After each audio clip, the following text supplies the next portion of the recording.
Беларусь и Лукашенко могут стать катализатором войны в Европе, а Трамп решил нажиться не только на недрах Украины, но и еще на одной схеме. Привет, с вами Данута. Коротко о самом важном. Поехали. На Мюнхенской конференции президент Украины Владимир Зеленский сделал тревожное заявление, касающееся будущего Беларуси. Он сообщил, что у Украины есть разведывательные данные о том, что Россия планирует отправить свои войска в Беларусь этим летом. Вот эти силы российские в Беларуси для кого? Для нападения на Украину? Может быть, а может быть и нет.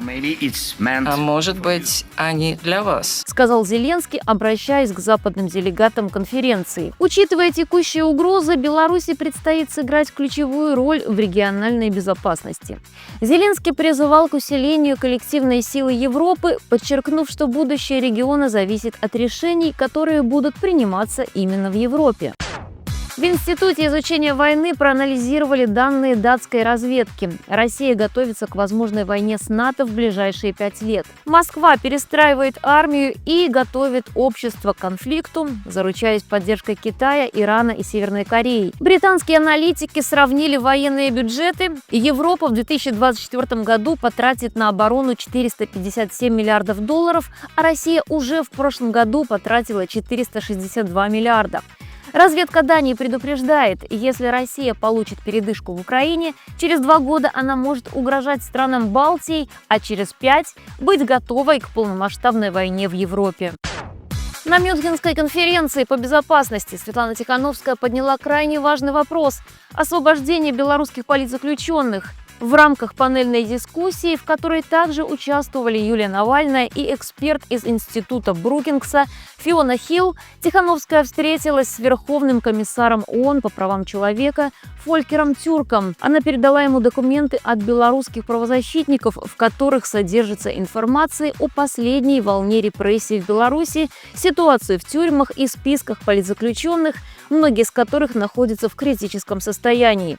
Тихановская подчеркнула, что ситуация катастрофическая и требует немедленного вмешательства. Она призвала Тюрка содействовать гуманитарным освобождениям, обеспечить доступ к заключенным и прекратить практику инкоммуникада.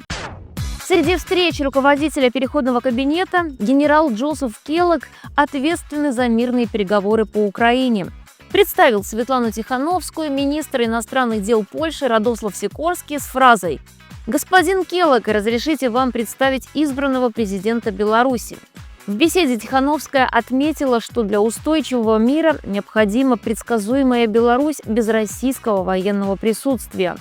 Обсуждалась и возможность назначения специального посланника по Беларуси.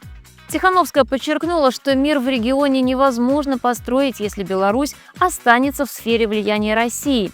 Нельзя допустить, чтобы был зафиксирован статус-кво и Беларусь осталась в сфере влияния России. Это только развяжет руки диктаторам и усилит Путина, сказала она.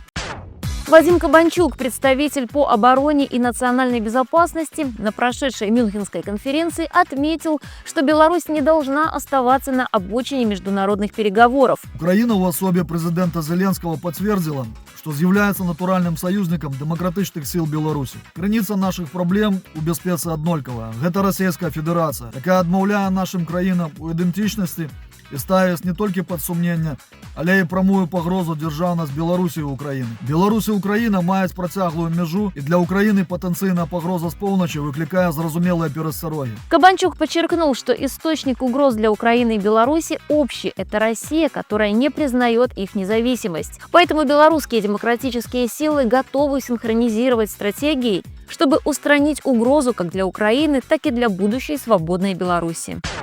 Владимир Зеленский четко дал понять, если США и Россия решат договариваться о будущем Украины без ее участия, Киев такие договоренности не примет. Путин мечтает о двусторонних переговорах с Вашингтоном, но вряд ли получит такой подарок. Украина независима и сама решает свою судьбу. Зеленский подчеркнул, любые сделки за спиной Киева обречены на провал. А еще напомнил, что в переговорах должен участвовать и Европейский Союз. Ну а Кремлю остается только мечтать о Минске-3, на этот раз без Украины.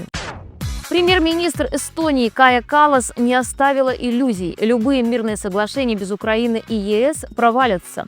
Европа должна участвовать в переговорах, иначе договоренности так и останутся на бумаге. Каллас жестко напомнила, чем закончились грязные сделки вроде Минска. Война не прекратилась, а только усилилась. Она сравнила ситуацию с 1938 годом, когда Чехословакия решила дать отпор, а Европе оставалось только ее поддержать. История, похоже, ничему не учит, но Каллас уверена, если Украине попробуют навязать капитуляцию вместо мира, Европа ее поддержит.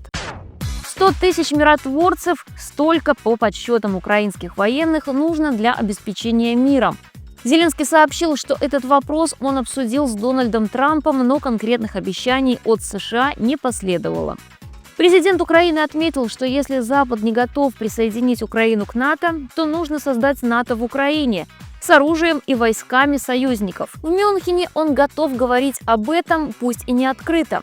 Тем временем администрация Трампа уже дала понять, американские солдаты в Украину не поедут. Значит, Европе придется делать выбор – помогать или наблюдать со стороны. Генсек НАТО Марк Рютте дал Путину недвусмысленный сигнал. Если он рискнет напасть на альянс, поражение будет неизбежным. Сейчас НАТО превосходит Россию, но через несколько лет ситуация может измениться. Россия не скрывает, что активно наращивает военный потенциал, поэтому страны альянса должны делать то же самое. Главные задачи – поддержка Украины, рост оборонных бюджетов и развитие военной промышленности. Иначе, как выразился Рютте, у нас будут деньги, но мы не сможем защититься.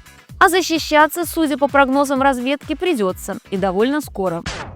Администрация Трампа, похоже, нашла способ совместить поддержку Украины и интересы американского ВПК. Белый дом планирует подтолкнуть европейских союзников к покупке большего количества американского оружия для Киева. Это особенно интересно на фоне разговоров о возможных мирных переговорах с Россией. Вопрос лишь в том, будет ли это настоящая поддержка или способ заработать на войне. Европа уже увеличила военные расходы почти на 20% за год, но, видимо, США считает, что этого мало. Ну а Украина ждет реальных поставок, а не только громких заявлений. Берегите себя. Пока-пока.